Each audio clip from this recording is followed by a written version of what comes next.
Namaku Alia, 28 tahun, seorang istri, ibu dari satu putri kecil berusia 5 tahun yang ceria bernama Nara, dan wanita yang, sejauh ini, merasa hidupnya berjalan seperti yang ia impikan. Setiap pagi, suamiku Revan akan mencium keningku sebelum pergi kerja, lalu membelai pipi Nara yang masih pulas tertidur di sampingku. Wangi parfum dan kopi pagi selalu mengisi udara rumah kami.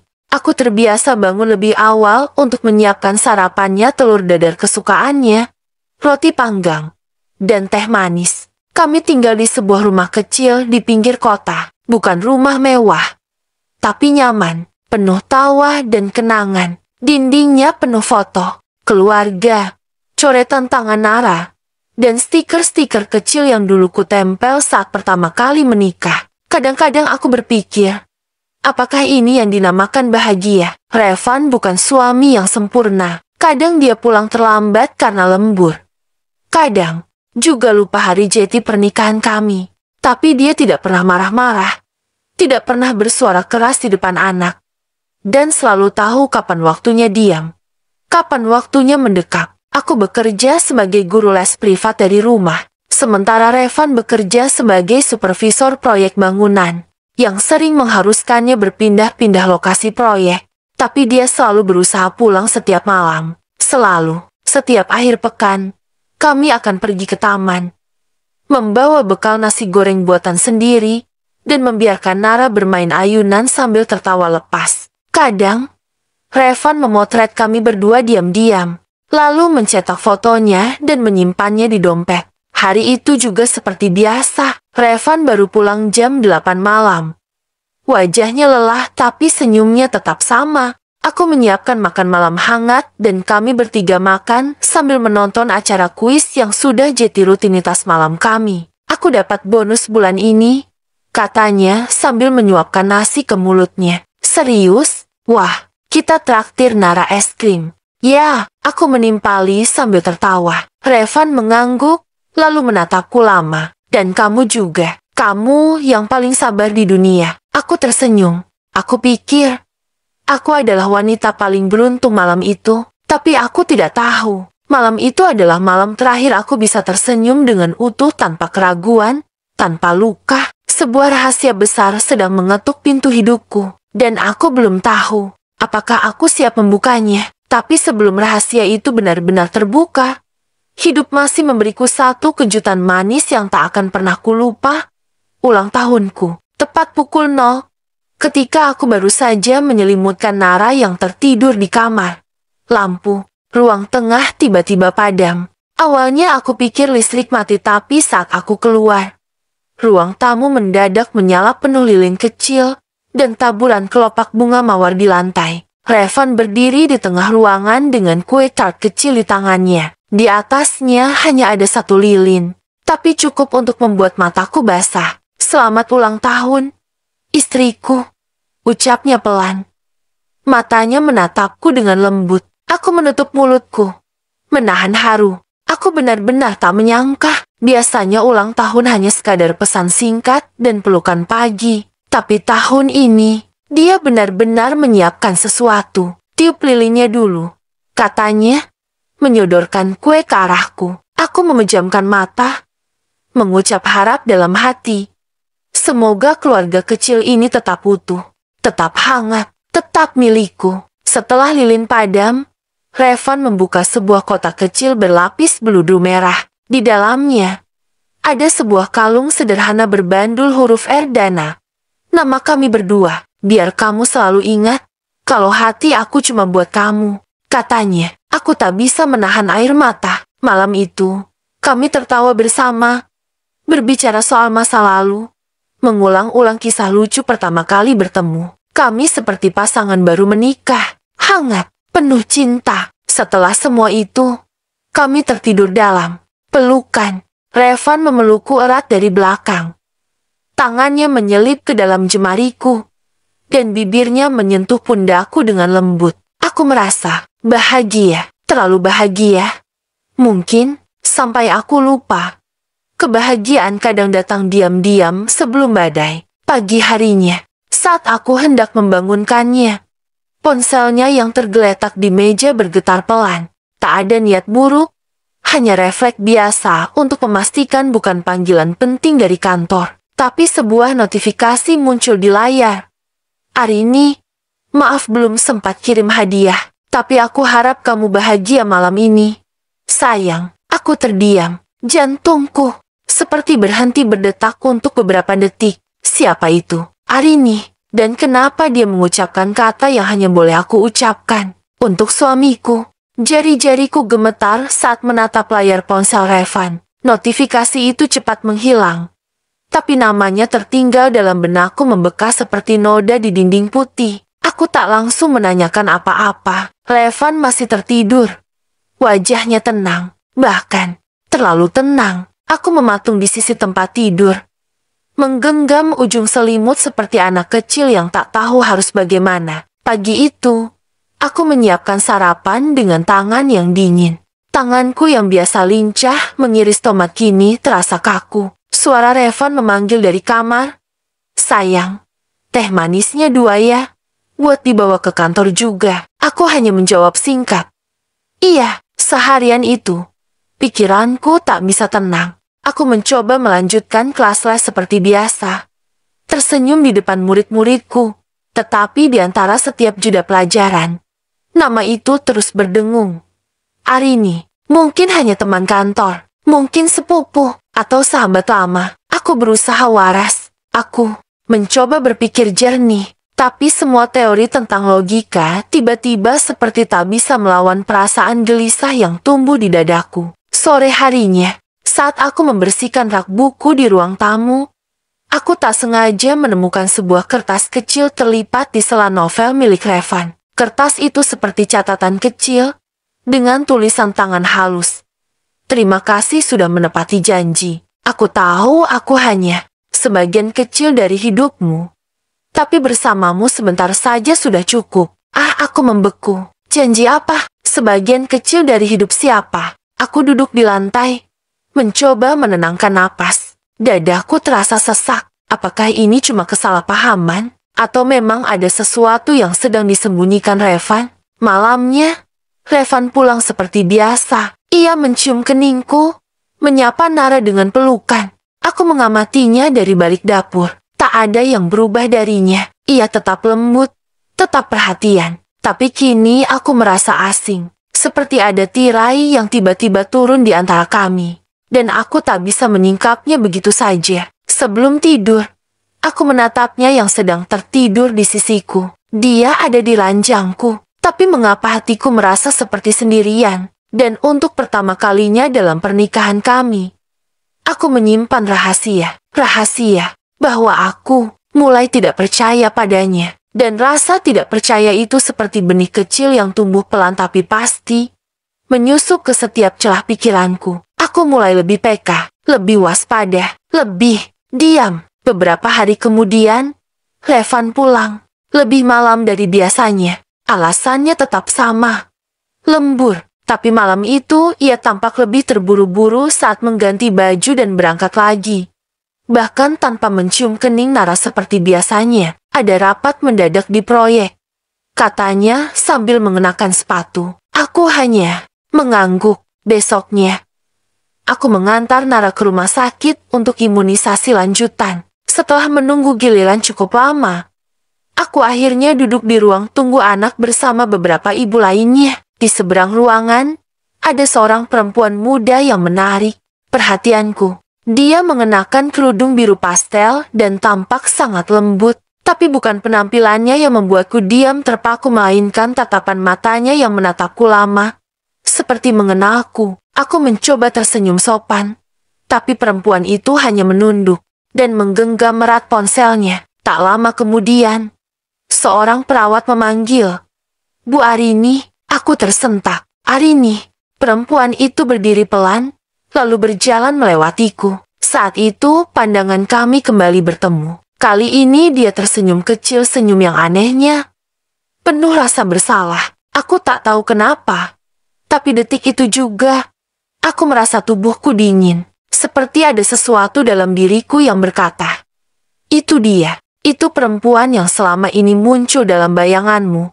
Setelah imunisasi selesai, aku duduk sendirian di kafe rumah sakit sambil mencoba mengurai napas. Nama itu terlalu nyata, dan perempuan itu terlalu asing untuk bisa kuterima begitu saja. Aku membuka media sosial Revan. Tidak ada nama Arini.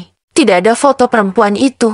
Tapi ketika aku mengetik kata Arini di kolom pencarian, salah satu akun muncul dan wajahnya adalah wajah perempuan di rumah sakit tadi. Lebih mengejutkan, nama belakangnya sama dengan nama proyek bangunan tempat Revan bekerja. Apakah ini kebetulan? Atau apakah semua ini sudah dirancang diam-diam? Malam harinya, aku tidak bisa tidur. Revan sudah pulang lebih awal dan tertidur nyenyak di sisiku. Tapi malam itu, pelukannya terasa hambar, tangannya dingin, hatinya terasa jauh. Dan aku mulai bertanya dalam hati, berapa banyak hal yang telah dia sembunyikan dariku, sementara setiap malam, dia masih tidur di ranjang yang sama.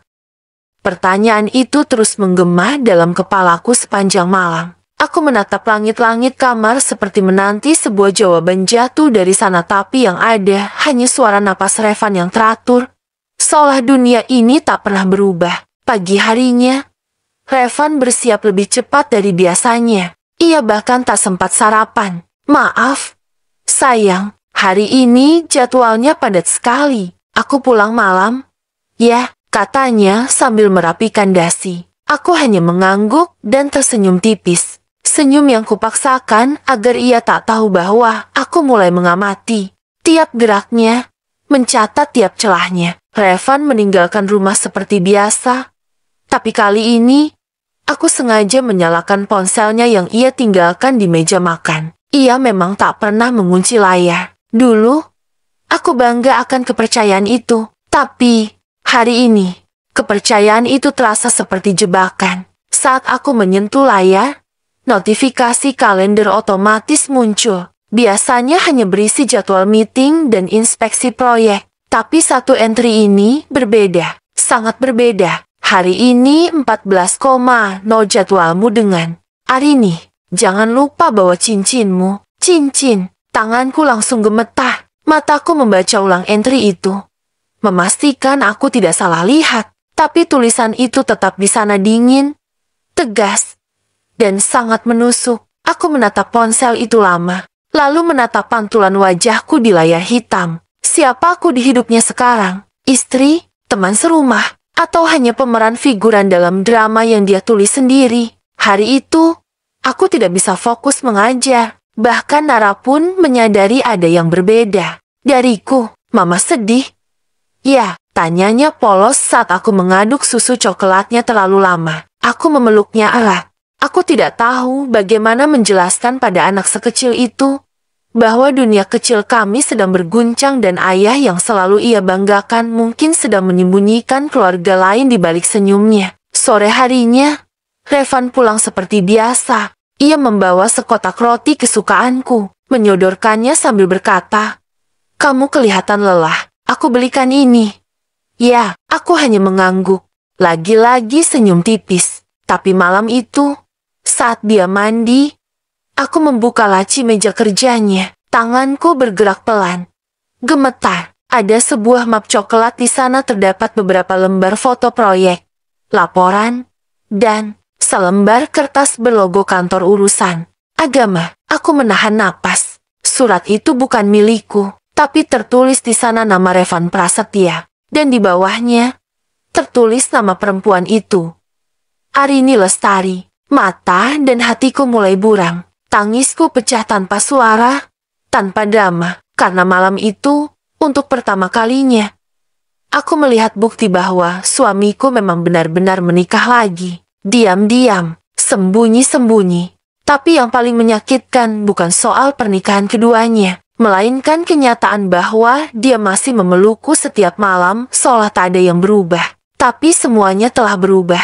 Aku tahu itu. Bahkan jika Revan berpura-pura tidak terjadi apa-apa, hatiku tidak bisa kembali seperti semula. Aku duduk di sudut kamar, memegang surat itu seperti memegang bara. Mataku berkaca-kaca.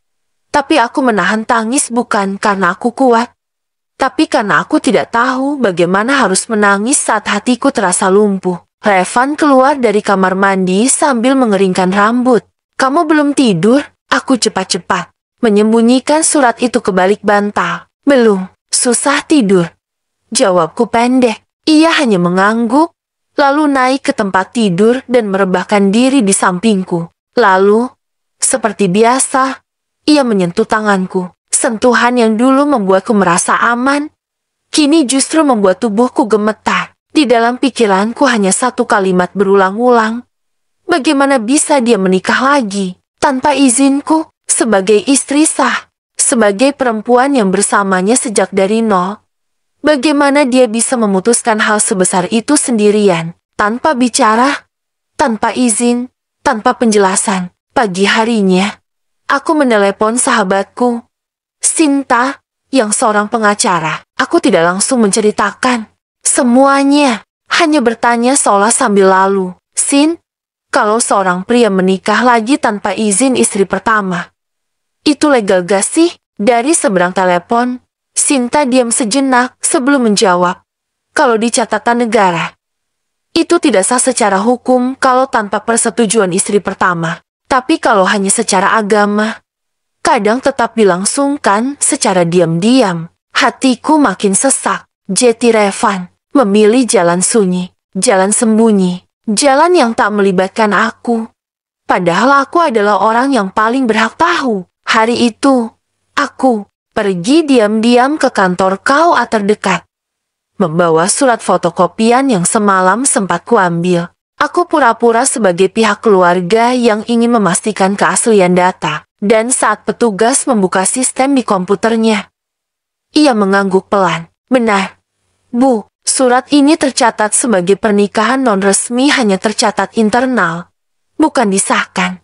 Negara, pernikahan siri, istilahnya." Aku menarik napas panjang. Jeti memang benar, bukan hanya dugaan, bukan hanya kebetulan, bukan hanya ketakutanku yang berlebihan. Suamiku menikah lagi, secara diam-diam, tanpa restu, tanpa izin, dan tanpa rasa bersalah. Malam itu, aku tidak langsung menanyakannya. Aku masih terlalu remuk untuk bisa bicara dengan kepala dingin. Tapi aku tahu, cepat atau lambat, aku harus berhadapan dengan kenyataan, bukan hanya perasaan. Dan saat aku memandang Revan yang tertidur di sebelahku, aku mulai bertanya, apakah selama ini aku tidur dengan seseorang yang tidak lagi sepenuhnya milikku? Pertanyaan itu menggema sepanjang malam di dalam kepalaku. Aku menatap Revan yang terlelap di sebelahku.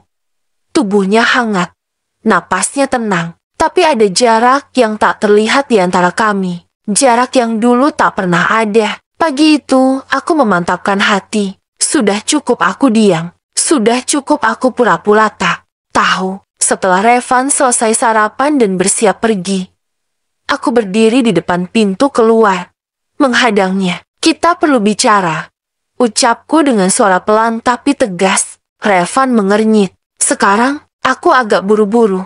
Kalau kamu masih anggap aku istrimu, kamu akan dengarkan aku sekarang," jawabku, berusaha menjaga nada suaraku tetap tenang. Dia diam sejenak, lalu meletakkan tas kerjanya ke sofa dan menatapku dengan cemas. "Ada apa?" Aku menarik napas panjang, lalu mengeluarkan fotokopi surat dari dalam saku bajuku. "Ini, aku tahu semuanya. Revan, aku tahu kamu sudah menikah lagi sama perempuan bernama Arini. Diam-diam, tanpa izin, dan tanpa pernah menganggap aku pantas untuk tahu." Matanya membulat, tubuhnya kaku. Untuk beberapa detik dia tak bicara apapun. Wajahnya tampak pucat. "Alia, aku bisa jelaskan," katanya akhirnya. "Jelaskan? Apa yang mau dijelaskan? Kamu menikah lagi tanpa bicara apapun padaku. Lalu setiap malam kamu tidur di sini. Seolah-olah kita masih seperti dulu. Seolah-olah kamu tidak punya istri lain di luar sana." Revan menunduk. Aku bisa melihat jemarinya saling mencengkeram. Aku nggak berniat nyakitin kamu. Sumpah, semua ini rumit. Alia, aku menahan air mata. Kamu nggak berniat nyakitin aku. Tapi kamu sembunyikan hal sebesar ini. Revan, aku istrimu. Aku punya hak tahu. Dia melangkah mendekat, mencoba menyentuh lenganku, tapi aku mundur selangkah. Dengar dulu. Ya, aku cuma butuh kamu percaya. Aku menggeleng pelan. Percaya, setelah kamu hancurkan semua kepercayaan yang aku punya. Revan menarik napas berat. Aku nggak bisa jelaskan sekarang. Aku harus pergi dulu ke kantor. Tapi nanti malam, aku janji. Aku akan jelaskan semuanya. Aku terdiam. Begitu juga dia. Lalu tanpa kata lagi, Revan mengambil tasnya dan pergi, meninggalkan aku berdiri sendiri di ruang tamu. Konfrontasi itu gagal. Aku tak mendapatkan jawaban. Hanya janji-janji yang entah akan ditepati atau kembali dibungkus kebohongan. Hari itu, aku duduk lama di depan cermin, menatap wajahku sendiri. Mata yang sembab, wajah yang lelah, dan aku sadar, aku tidak boleh hanya menunggu penjelasan dari dia. Aku harus mencari tahu semuanya sendiri. Karena saat kepercayaan dihancurkan, yang tersisa hanya satu hal, kebenaran. Dan aku tidak akan berhenti sampai menemukannya. Siang itu, setelah mengantar Nara ke taman bermain, aku duduk di dalam mobil cukup lama. Pikiranku melayang kemana-mana. Aku tahu ini bukan hanya soal rasa sakit karena dikhianati, tapi juga tentang mencari kejelasan tentang siapa aku sebenarnya di kehidupan suamiku sekarang. Aku mengambil ponsel dan kembali membuka akun media sosial Arini yang sebelumnya pernah kutemukan. Tidak ada foto yang mencolok. Akunnya rapi dan bersih, tapi terlalu rapi untuk ukuran orang biasa. Hanya ada satu foto yang cukup mencurigakan diambil di sebuah villa dengan latar belakang dan perabot yang terasa sangat familiar, sangat mirip dengan interior proyek perumahan elit tempat Revan pernah bilang sedang diawasi oleh atasannya langsung. Aku menggeser fotonya. Di kolom komentar, seseorang menulis, "Rumah baru. Rin, sudah kayak mimpi deh." Dan Arini membalas dengan satu kata, "Akhirnya." Akhirnya, apa maksudnya? Apa itu rumah pemberian Revan? Aku menelan ludah. Ada dorongan aneh dalam diriku untuk pergi ke lokasi proyek tempat Revan bekerja. Aku ingat ia pernah menyebutkan nama klasternya. Dan entah kenapa, aku merasa harus ke sana hari itu juga. Sesampainya di sana, aku berpura-pura sebagai calon pembeli yang ingin melihat-lihat. Satpam membukakan gerbang tanpa banyak tanya. Aku berjalan pelan menyusuri jalanan asri, hingga mataku tertuju pada sebuah rumah berwarna abu muda di ujung jalan. Ada mobil yang kukenal, mobil Revan. Taman rumah itu rapi, dan pintunya terbuka. Seorang perempuan keluar sambil membawa 2 kantong belanja. Arini, jantungku berdetak cepat, bukan karena cemburu semata, tapi karena aku merasa sedang melihat dunia paralel dari kehidupanku sendiri. Rumah itu tenang, bersih, dan seolah sudah lama ditempati. Arini mengangkat ponsel dan berbicara di depan pagar. Suaranya pelan tapi cukup jelas. "Iya, Mas, tenang aja. Aku nggak ganggu rumah yang satunya. Aku tahu batasanku. Rumah yang satunya, jadi dia tahu keberadaanku. Dia tahu Revan masih tinggal bersamaku." Aku mundur beberapa langkah, kembali ke mobil dengan tangan dingin dan napas yang tidak teratur. Sekuat apapun aku mencoba bersabar. Fakta hari itu terlalu keras. Dia hidup tenang di rumah baru, sementara aku duduk sendirian di atas puing kepercayaan. Tapi, yang lebih mengejutkan, bukan hanya soal rumah itu. Malam harinya, saat aku mencuci baju Revan, aku menemukan secari kertas kecil di saku jasnya. Sebuah nota pembayaran rumah atas nama Arini Lestari, dibayar lunas oleh Revan Prasetya. Air mataku jatuh tanpa bisa kutahan. Bukan karena uang, bukan karena rumah, tapi karena dia memilih membangun kehidupan dengan orang lain. Sementara di hadapanku dia tetap berkata, "Aku cuma milikmu." Aku terduduk di lantai kamar mandi, menggenggam kertas itu erat-erat. Sekarang aku tahu, Revan bukan cuma menikah diam-diam. Dia sedang membangun 2 kehidupan. Dan aku hanya satu dari 2 dunia yang dia jalani. Dan aku sadar, jika aku tidak segera bergerak, maka aku dan Nara akan menjadi bayangan. Bagian dari hidup Revan yang bisa ia kunjungi kapanpun, tapi bukan lagi pusat dunianya. Aku tidak bisa membiarkan itu terjadi. Hari itu, aku duduk di ruang tamu dengan segelas teh yang tidak sempat ku minum. Mataku memandangi foto keluarga kami yang tergantung di dinding. Senyuman Revan di foto itu tampak begitu hangat. Tangannya menggenggam pundakku, dan Nara di pangkuannya tertawa lepas. Tapi sekarang aku tahu, senyum itu mungkin juga pernah ia berikan pada perempuan lain. Aku menggenggam tangan sendiri. Dingin, tapi hatiku perlahan menghangat. Karena aku mulai punya tujuan. Aku harus melindungi rumah tanggaku. Bukan demi Revan, tapi demi Nara. Aku tidak ingin anakku tumbuh dalam kebohongan. Aku tidak ingin dia melihat ibunya hancur dan diam. Jika suatu saat nanti Nara bertanya, "Mama dulu ngapain waktu ayah bohongin kita?" Aku ingin punya jawaban. Malam harinya, aku mencoba bersikap biasa. Revan pulang seperti biasa, mencium pipiku, mengusap kepala Nara, lalu makan malam bersama kami seolah semuanya baik-baik saja. Tapi aku tahu, dia hanya sedang menjaga dunia palsunya tetap utuh. Setelah Nara tidur, aku berdiri di depan Revan yang sedang membuka laptopnya. "Revan, kita perlu bicara. Tapi kali ini aku nggak mau kamu bilang rumit lagi. Aku butuh kamu jujur." Dia menutup laptop pelan, menatapku. "Aku tahu kamu belikan rumah buat Arini." Lanjutku. Revan menelan ludah. Jelas terkejut. "Alia, dan aku tahu kalian menikah secara agama. Diam-diam. Tapi kamu tetap tidur di rumah ini, di ranjang ini, bersama aku, setiap malam. Kamu sadar betapa menyakitkannya itu?" Dia menunduk lama, lalu berkata lirih, "Aku nggak pernah mau nyakitin kamu. Lalu kenapa kamu sembunyikan semuanya?" Tanyaku, nyaris berbisik karena takut tangisku pecah. Revan memejamkan mata. "Karena aku takut kehilangan kamu." Aku tertawa pahit. "Kamu takut kehilangan aku, tapi kamu berani punya yang lain." Dia tidak menjawab. Diamnya sudah cukup menjelaskan semuanya. Aku nggak akan tinggal diam.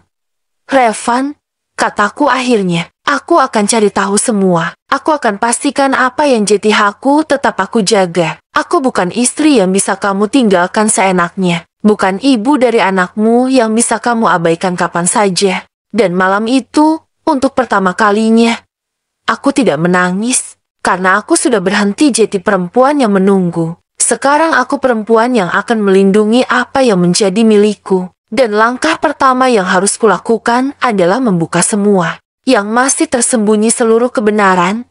Sekotor apapun bentuknya, aku tidak akan bisa melawan apapun jika aku masih berdiri dalam bayang-bayang teka-teki. Pagi itu, Revan pergi lebih awal. Mungkin karena percakapan kami semalam membuatnya tidak nyaman. Atau mungkin karena dia mulai takut. Aku tidak tahu. Dan aku tidak peduli. Yang ku tahu, aku harus menemukan sesuatu. Apapun. Petunjuk. Bukti. Sebuah kepingan utuh dari kebohongan. Yang selama ini ia lindungi dengan senyuman. Aku mulai membuka lemari kerjanya. Semuanya tampak biasa. Laporan proyek, kertas-kertas cetak biru bangunan.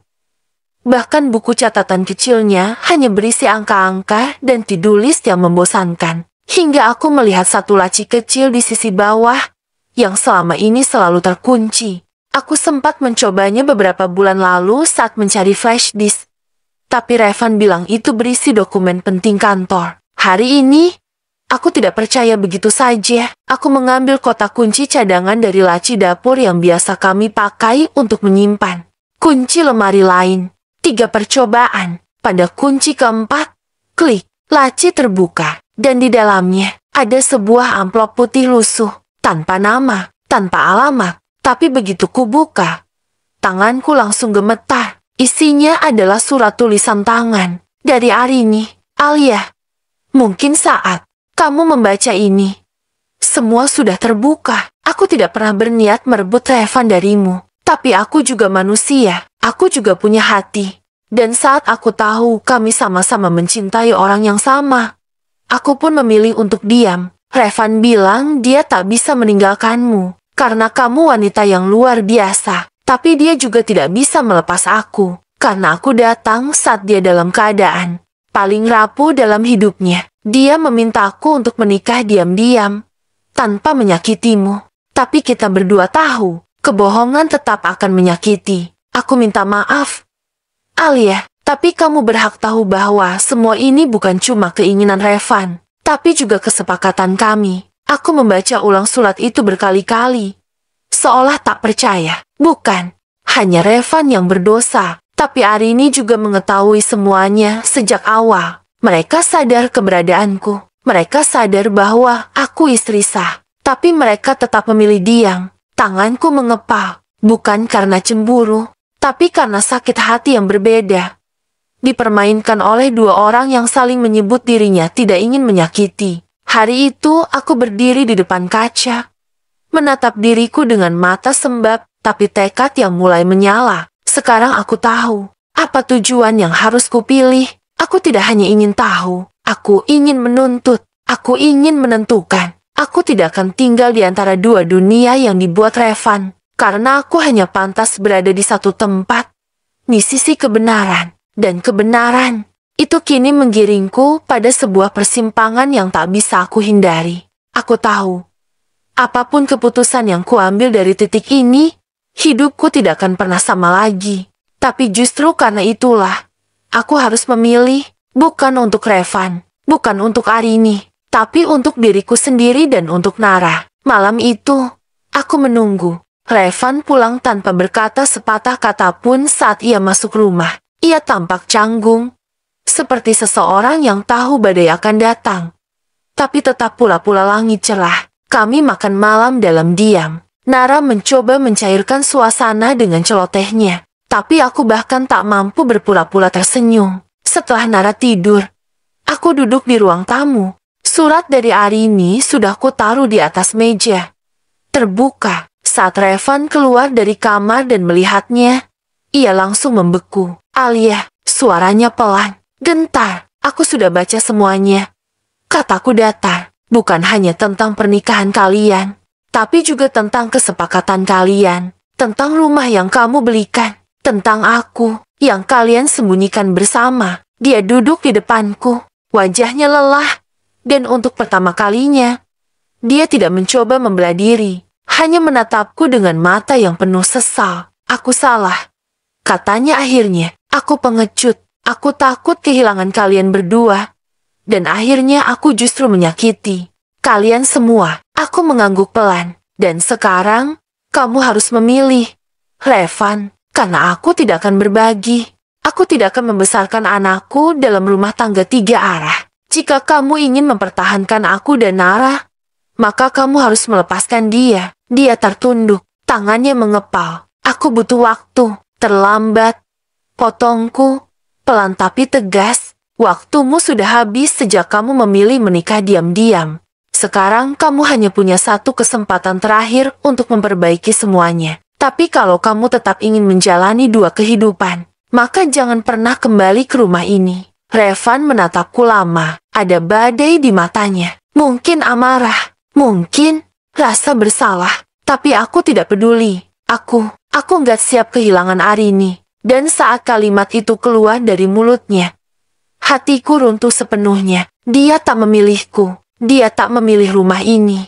Dia tak memilih anak yang setiap malam ia peluk. Dia memilih perempuan lain. Aku berdiri. Kalau begitu, aku yang akan memilih pergi. Revan berusaha menahanku, tapi kali ini aku menepis tangannya. Mulai malam ini, kamu tidak punya 2 rumah lagi. Hanya 1. Dan aku bukan salah satunya. Aku melangkah ke kamar, membereskan pakaian Nara. Tubuhku gemetar. Bukan karena takut, tapi karena keputusan ini lebih menyakitkan dari semua luka sebelumnya. Tapi aku tahu, inilah satu-satunya jalan yang tersisa. Karena lebih baik pergi dalam kejujuran, daripada tinggal dalam kebohongan. Dan malam itu, aku benar-benar pergi, dengan koper kecil, Nara digendongan, dan hati yang terasa seperti disobek diam-diam. Rumah itu tetap berdiri kokoh di belakangku, tapi semua kenangan yang tertinggal di dalamnya mulai runtuh satu persatu. Aku tak tahu akan kemana, Aku hanya tahu bahwa aku tidak bisa tinggal di bawah atap yang sama dengan seseorang yang memilih membagi cintanya. Aku menghubungi Sinta, sahabatku yang selama ini selalu siap sedia tanpa banyak tanya. Beberapa jam kemudian, aku sudah berada di rumahnya. Sinta langsung memelukku erat. Dan untuk pertama kalinya sejak semua ini dimulai, aku menangis tanpa ditahan. Tangisku pecah bukan karena lemah, tapi karena akhirnya aku membiarkan diriku merasakan semuanya. Sakit, kecewa, marah, hampa. Semua perasaan yang selama ini kutahan agar terlihat kuat di depan Revan. Aku nggak tahu harus mulai dari mana. Sin, aku benar-benar kosong sekarang. Misiku malam itu sambil menidurkan Nara di kamar tamu. Sinta mengusap punggungku pelan. Kamu nggak kosong. Alia, kamu utuh. Justru karena kamu utuh, kamu bisa pergi, kamu bisa berdiri sendiri. Kamu bukan pecahan dari kisah siapapun. Kata-katanya membuatku terisak lebih keras. Beberapa hari ke depan, aku mencoba bangkit pelan-pelan. Aku kembali mengajar les privat, mulai menata ulang keuanganku, dan fokus penuh pada Nara. Setiap senyumnya adalah alasan untuk tetap kuat. Tapi setiap malam saat lampu kamar dimatikan, dan sunyi menyelimuti, aku sering menangis diam-diam. Rasa rindu itu datang tak diundang. Bukan rindu pada Revan, tapi rindu pada diriku yang dulu, yang percaya, yang utuh, yang tidak waspada terhadap suaminya sendiri. Dan anehnya, saat aku mulai terbiasa menjalani hari tanpa kabar dari Revan, satu malam tiba-tiba ponselku berdering. Nomor Revan. Aku diam beberapa detik. Sebelum akhirnya ku jawab, "Halo," suaraku datar. Alia, suaranya terdengar berat. Aku tahu aku nggak pantas minta maaf, tapi aku cuma pengen tahu, kamu baik-baik aja. Aku terdiam. Aku baik-baik saja? Tidak, tapi aku juga tidak hancur. Ya, aku baik, karena kamu sudah memilih. Kan, ada keheningan. Aku nyesel. Aku menarik napas panjang. Sesal itu terlalu mahal kalau datangnya setelah kehilangan. Sebelum dia sempat menjawab, aku menutup telepon. Karena malam itu aku sadar, luka ini mungkin belum sembuh. Tapi aku sudah mulai belajar berjalan lagi. Pelan, tapi pasti. Dan di antara langkah-langkah kecil itu, aku mendapati diriku tersenyum.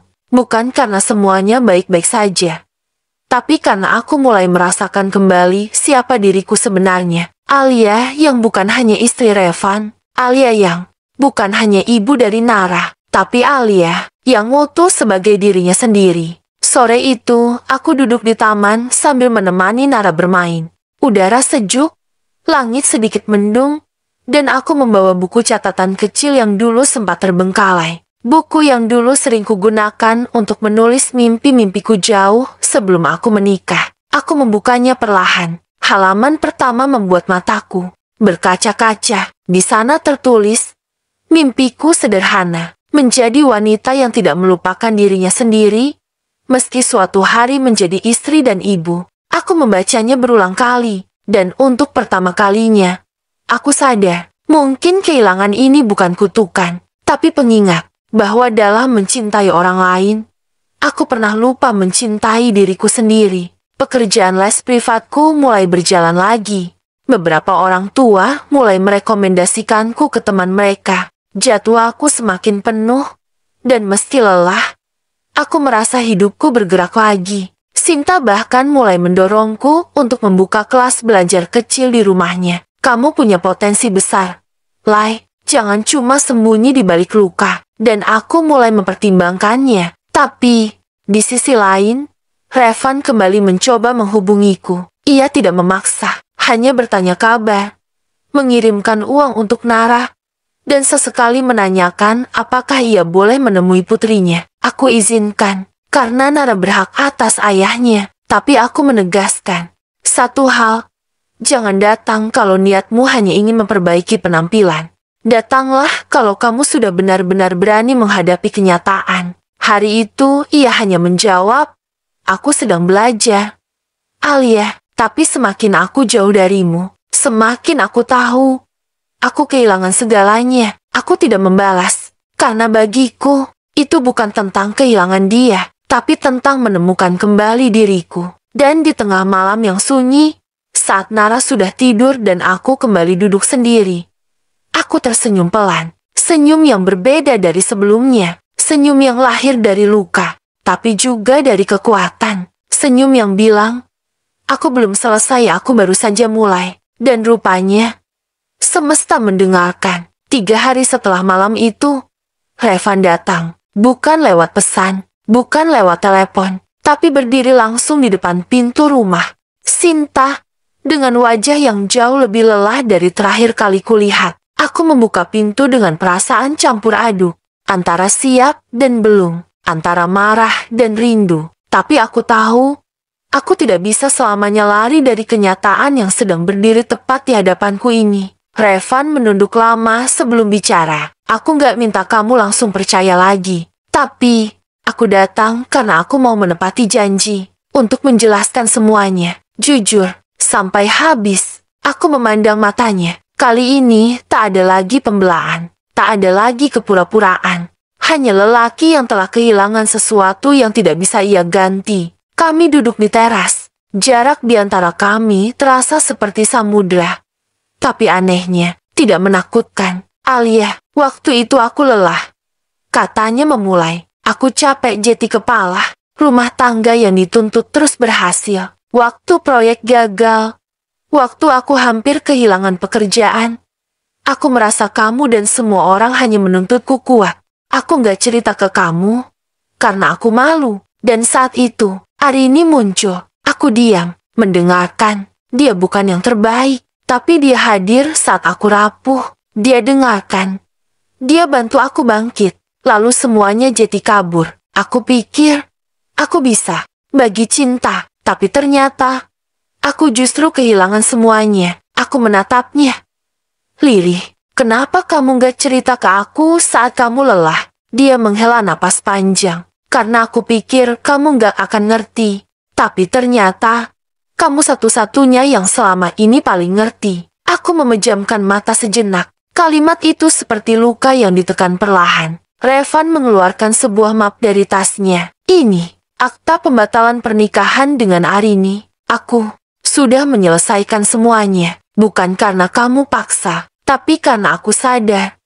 Aku nggak bisa hidup dengan dua hati. Dan hatiku selalu di rumah yang ini. Aku menerima map itu dengan tangan gemetar. Membukanya, di dalamnya ada surat pernyataan. Dan salinan dari pihak penghulu. Tertulis dengan jelas. Pernikahan siri itu telah dibatalkan secara tertulis dan disaksikan. Aku nggak minta kamu balik sekarang. Lanjutnya, tapi aku mohon, biarkan aku memperbaiki diriku. Biar aku buktikan bahwa aku bukan lelaki yang lari lagi. Aku terdiam lama, tak langsung menjawab, karena hatiku pun sedang bergulat dengan pertanyaan besar. Apakah aku siap memulai kembali dari seseorang yang pernah menghancurkanku? Malam itu, aku tidak memberi jawaban. Tapi saat Revan pergi, aku berdiri menatap langit dan berkata dalam hati, jika aku membuka lembaran baru, itu bukan karena dia, tapi karena aku berani menutup yang lama dengan sadar dan penuh pilihan. Dan pagi itu, aku memutuskan untuk membuka lembaran baru itu bukan sebagai istri yang dipulangkan, tapi sebagai wanita yang memilih dengan kepala tegak. Aku mengundang Revan datang sore harinya. Kali ini bukan untuk mendengarkan penjelasan, bukan untuk mengungkit luka, tapi untuk menetapkan satu syarat. Ketika ia tiba, ia tampak lebih tenang, bukan karena yakin akan diterima, tapi karena akhirnya ia belajar untuk tidak memaksa. Kami duduk di ruang tamu kecil rumah Sinta, dengan Nara bermain di dekat jendela. Aku sudah pikirkan semuanya. Van, kataku membuka pembicaraan, dan aku tidak akan pura-pura semuanya baik-baik saja. Kita tidak bisa kembali ke titik awal. Tapi jika kamu sungguh ingin memperbaiki semuanya, maka kamu harus siap menjalani ini dengan caraku. Dia mengangguk pelan. Apapun itu, aku akan jalani. Aku mengambil secari kertas yang sudah kutulis sejak semalam dan meletakkannya di hadapannya. Ini bukan kontrak, tapi ini kesepakatan hati. Jika kamu melanggarnya satu kali saja, kita selesai. Revan membaca pelan-pelan. Di sana tertulis 3 hal. 1. Tidak ada rahasia lagi. Apapun itu, harus dibicarakan. 2. Kita akan ikut konseling rumah tangga selama 6 bulan penuh. 3. Aku yang menentukan kapan kita bisa kembali tinggal serumah. Bukan kamu. Tangannya sedikit gemetar saat membaca poin terakhir. Ini bukan karena aku ingin menghukummu, jelasku, tapi karena aku ingin memastikan bahwa yang kembali ke dalam hidupku adalah kamu, versi terbaikmu. Dia menatapku. Kali ini tak ada lagi pembelaan, hanya anggukan kecil dan mata yang mulai berkaca-kaca. Aku akan jalani semuanya. Lai, karena kamu satu-satunya rumah yang ingin aku pulang. Aku tak menjawab, tapi di dalam hati ada sesuatu yang perlahan menghangat. Bukan cinta yang meledak-ledak seperti dulu, tapi rasa tenang yang mungkin bisa tumbuh kembali. Nara datang memelukku dari samping. Mama, ayah bisa ikut kita jalan sore ini. Aku menatap Revan. Boleh, tapi kita hanya jalan kaki di taman. Seperti dulu, dan sore itu, untuk pertama kalinya sejak semua badai ini datang, kami berjalan berdampingan bertiga. Bukan sebagai pasangan yang sempurna, tapi sebagai keluarga yang sedang mencoba kembali membangun dari reruntuhan.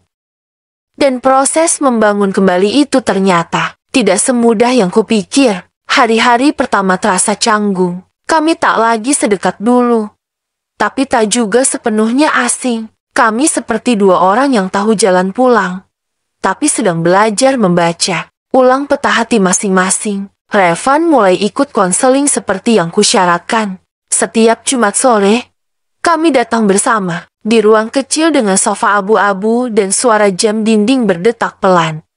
Kami duduk berdampingan, mengurai simpul-simpul masa lalu yang selama ini dibiarkan kusut. Revan, mengapa Anda memilih diam saat kelelahan melanda pernikahan ini?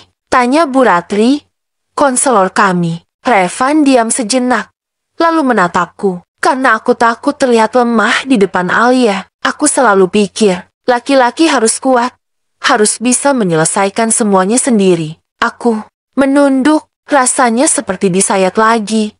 Tapi kali ini, aku siap menerima, dan aku pun mulai belajar menjawab pertanyaan-pertanyaan sulit. Kenapa kamu tetap bertahan setelah tahu dia mengkhianatimu? Alia butuh beberapa detik sebelum aku menjawab. Karena aku ingin Nara tumbuh dalam rumah yang diperjuangkan. Tapi juga karena aku ingin tahu, apakah cinta bisa sembuh setelah luka. Kami pulang dari konseling dengan banyak diam. Tapi diam itu tidak lagi kosong. Diam itu kini berisi pengertian yang perlahan tumbuh. Namun justru saat kami mulai menemukan ritme yang baru, tantangan itu datang. Revan mendapat kabar dari kantor. Ia ditugaskan untuk memimpin proyek pembangunan di luar kota selama 6 bulan. Ini kesempatan besar, promosi, tapi juga ujian bagi komitmen yang baru seumur jagung. Kalau aku ambil, aku harus tinggal di luar kota setidaknya 5 hari dalam seminggu. Kadang bisa lebih, katanya suatu malam. Aku terdiam. Bagian dari diriku ingin berkata jangan pergi. Tapi aku tahu, jika aku melarang, aku sedang menciptakan penjara baru untuk seseorang yang sedang belajar jujur. Ambil, jawabku akhirnya. Tapi jaga komunikasi. Dan jangan pernah bawa kembali jarak yang dulu merusak kita. Revan menatapku, tersenyum tipis. Kamu gak takut aku berubah lagi? Aku menggeleng. Bukan takut kamu berubah. Tapi aku percaya sekarang kamu sedang berusaha jadi versi terbaik dari dirimu. Dan kalau kamu kembali memilih yang lama, itu bukan karena kamu lupa, tapi karena kamu berhenti mencoba. Dan disinilah aku berdiri sekarang, di antara luka yang mulai sembuh dan cinta yang sedang diuji waktu. Revan pergi ke kota sebelah untuk memimpin proyek barunya. Hari-hari kami kembali dipisahkan oleh jarak, tapi tidak lagi oleh rahasia. Setiap malam ia menghubungi lewat video call. Kadang kami hanya bicara sebentar menanyakan kabar, melihat wajah Nara yang mulai cerewet, atau sekadar mendengar suara satu sama lain sebelum tidur. Tidak ada janji manis, tidak ada rayuan palsu, hanya kehadiran yang diusahakan. Dan dari sanalah aku mulai belajar satu hal penting. cinta tidak selalu tentang bersama, tapi tentang saling menjaga saat berjauhan. Di sela kesibukanku mengajar les, aku mulai mengembangkan kelas kecil yang sempat Sinta sarankan. 5 anak pertama sudah mendaftar. 2 minggu kemudian, jumlah itu bertambah menjadi 9. Aku menamai tempat itu Rumah Belajar Nara, agar putriku tahu bahwa dari luka keluarganya, ibunya membangun sesuatu yang bermanfaat. Revan mengirimkan beberapa alat tulis dan papan tulis baru sebagai hadiah. Bukan dalam bentuk kejutan, tapi dalam bentuk dukungan yang nyata. Aku nggak bisa selalu ada di sana. Tapi aku ingin kamu tahu, aku lihat semua usahamu, katanya di salah satu panggilan. Dan aku percaya. Kali ini aku benar-benar percaya. Namun, cobaan kecil sempat datang. Di akhir bulan kedua, ada satu malam Revan tidak menghubungi, pesan tidak dibaca, panggilan tidak diangkat. Bayangan lama sempat menghampiri, ketakutan, kecurigaan, luka-luka lama seperti ingin bangkit dari tidur panjangnya. Tapi aku menenangkan diri. Aku bukan Alia yang dulu. Paginya, Revan menelepon dengan suara serak. Maaf, aku kecelakaan kecil di proyek. Harus dirawat semalam. Tapi aku baik-baik saja. Aku terdiam, lalu menghela napas. Kali ini bukan karena marah, tapi karena lega. Lain kali, kabari, meski cuma lewat satu pesan. Iya, kamu benar. Aku harus belajar lebih sigap. Dan saat telepon ditutup, aku menyadari sesuatu. Hubungan ini memang tak bisa kembali seperti dulu. Tapi kami bisa membangunnya dari versi terbaik kami sekarang. Dari 2 orang yang sudah saling menyakiti, tapi memilih untuk tidak saling meninggalkan lagi. Tapi sebelum semuanya benar-benar dimulai kembali, aku tahu ada satu hal yang harus kulakukan.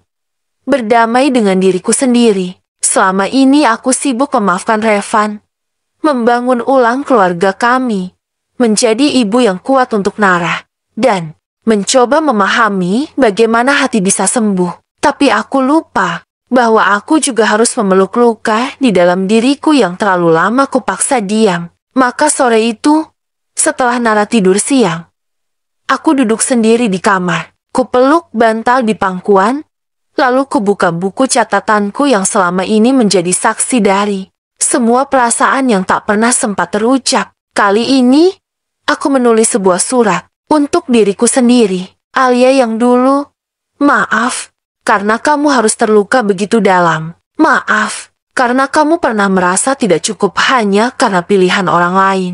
Maaf, karena kamu bertahan terlalu lama dalam diam. Berpikir itu adalah bentuk kekuatan. Tapi lihatlah dirimu sekarang. Kamu tidak hancur. Kamu berdiri. Kamu memaafkan. Kamu menyembuhkan. Bukan hanya luka yang diberi orang lain, tapi juga luka yang kamu ciptakan sendiri saat menolak untuk jujur pada hatimu. Kamu bukan perempuan yang lemah. Kamu hanya sedang belajar. Dan sekarang, kamu layak bahagia. Bukan karena orang lain sudah berubah, tapi karena kamu memilih untuk tidak lagi mengabaikan dirimu sendiri. Kututup surat itu dengan air mata yang jatuh diam-diam. Tapi kali ini, air mata itu bukan karena sakit, tapi karena lega, seperti beban besar yang akhirnya diturunkan setelah dipanggul terlalu lama. Beberapa jam kemudian, Revan menelepon. Ia akan pulang akhir pekan ini untuk menemui kami. Tapi aku tahu, aku tidak lagi menunggu dengan jantung yang cemas seperti dulu. Aku menunggu dengan hati yang tenang. Karena kini, aku sudah berdamai. Bukan hanya dengan Revan, tapi juga dengan diriku sendiri. Dan di saat itulah, Revan pulang. Hari Sabtu pagi, ia tiba di depan rumah Sinta dengan ransel kecil dan senyum hangat yang berbeda. Bukan senyum seseorang yang meminta kesempatan, tapi senyum seseorang yang tahu betapa berharganya kesempatan yang telah ia terima. Nara berlari lebih dulu. Ayah, Revan mengangkat tubuh kecil putrinya ke pelukan, memejamkan mata sejenak. Ayah kangen banget. Aku hanya berdiri memandangi mereka dari ambang pintu. Di hatiku, ada rasa lega. Bukan karena semuanya sudah sempurna, tapi karena kami kini bisa menghadapi hari bersama tanpa topeng. Setelah makan siang sederhana yang kami nikmati bersama, Revan mengajakku berbicara di teras. Aku tahu rumah lama kita menyimpan banyak kenangan, juga luka. Katanya pelan, tapi aku ingin kamu dan Nara ikut ke sana sore ini. Aku sudah melakukan sesuatu, dan aku harap kamu bersedia melihatnya. Aku sempat ragu. Kembali ke rumah itu berarti membuka kembali ruang-ruang yang dulu penuh tanya, penuh air mata. Tapi akhirnya aku mengangguk. Sore itu, kami bertiga sampai di depan rumah yang dulu kutinggalkan dengan hati remuk. Namun kali ini, saat melangkah masuk, ada hal yang berbeda. Di dinding ruang tamu yang dulu penuh foto-foto lama, kini hanya ada satu lukisan besar, 3 sosok kecil, seorang ibu, ayah, dan anak berjalan menyusuri jalan setapak, saling menggandeng tangan. Di bawahnya tertulis, tempat ini bukan lagi tentang masa lalu, tapi tentang siapa yang mau tinggal dan memperbaiki. Aku menatap Revan, mataku basah, bukan karena sedih, tapi karena aku tahu dia benar-benar berusaha. Kalau kamu bersedia, aku ingin kita mulai dari sini lagi, tapi bukan untuk kembali, melainkan untuk membangun ulang. Aku menggenggam tangan Nara yang berdiri di antara kami. Baik, kataku akhirnya, tapi mulai dari besok, bukan hari ini. Revan menatapku bingung, karena hari ini kita rayakan dulu untuk semua luka yang sudah kita lewati, dan semua keberanian yang membuat kita tetap bertahan. Kami bertiga duduk di ruang tengah. Tidak ada pesta, tidak ada ucapan selamat. Hanya kami bertiga, utuh dalam cara yang baru. Dan aku sadar, pulang tidak selalu berarti kembali ke tempat yang sama. Kadang, pulang berarti memilih orang yang ingin kau bangun rumah dengannya lagi. Dan kali ini, aku memilih Revan. Bukan karena lupa, bukan karena pasrah, tapi karena aku melihat dia telah berubah. Dan lebih dari itu, aku pun telah berubah. Beberapa minggu berlalu sejak kami memutuskan untuk kembali tinggal bersama. Tidak ada yang instan. Kami masih sering salah paham, masih belajar membiasakan ulang ritme hidup yang dulu pernah hancur. Tapi satu hal yang tak lagi berubah. Kami sama-sama jujur sekarang. Revan mulai membiasakan diri berbagi, bukan hanya soal pekerjaan, tapi juga soal perasaan. Ia belajar mengekspresikan lelah tanpa takut dinilai lemah, dan aku belajar mendengarkan tanpa merasa harus selalu menjadi wanita yang paling kuat. Kami mulai menulis jurnal bersama setiap minggu. 1 halaman untuk apa yang kami syukuri, 1 halaman untuk hal yang perlu diperbaiki. Dan di akhir bulan, kami duduk bersama membacanya kembali. Sebuah rutinitas kecil, tapi perlahan membangun kembali fondasi yang dulu nyaris runtuh. Dan hari itu, saat Nara menggambar keluarganya di selembar kertas dengan 3 orang berdiri berdampingan di depan rumah, lengkap dengan pohon mangga di samping pagar, aku tahu kami telah melewati badai dan sampai di daratan yang baru. Malam harinya, setelah Nara tidur, aku duduk sendiri di ruang tamu. Kubuka jurnal pribadiku, halaman terakhir, dan kutulis, untuk kamu yang pernah terluka, kau tidak harus selalu pergi untuk menjadi kuat. Kadang, keberanian terbesar justru adalah tetap tinggal dan memperbaiki. Ketika semua orang berkata lebih mudah meninggalkan, asal kau tahu, tidak ada rumah tangga yang sempurna, tapi rumah yang baik adalah tempat di mana 2 orang belajar tumbuh, memaafkan, dan terus memilih satu sama lain meski pernah saling mengecewakan. Kita tidak bisa mengubah masa lalu, tapi kita bisa menciptakan masa depan dari bekas luka yang kita peluk bersama. Kututup jurnal itu sambil menghela napas panjang. Tidak ada tepuk tangan, tidak ada akhir yang dramatis, tapi hatiku penuh. Dan disitulah aku sadar, rumah terbaik bukan yang paling indah dari luar, tapi yang paling kuat dari dalam karena dibangun dengan kejujuran, kesabaran, dan keberanian untuk memulai lagi. Dan kali ini, aku pulang, bukan karena tidak punya pilihan lain, tapi karena aku memilih untuk percaya lagi. Tamat. Terima kasih telah mengikuti cerita suamiku menikah lagi diam-diam. Tapi dia tetap tidur di ranjangku setiap malam hingga akhir. Jangan lupa like, komen, dan subscribe ya.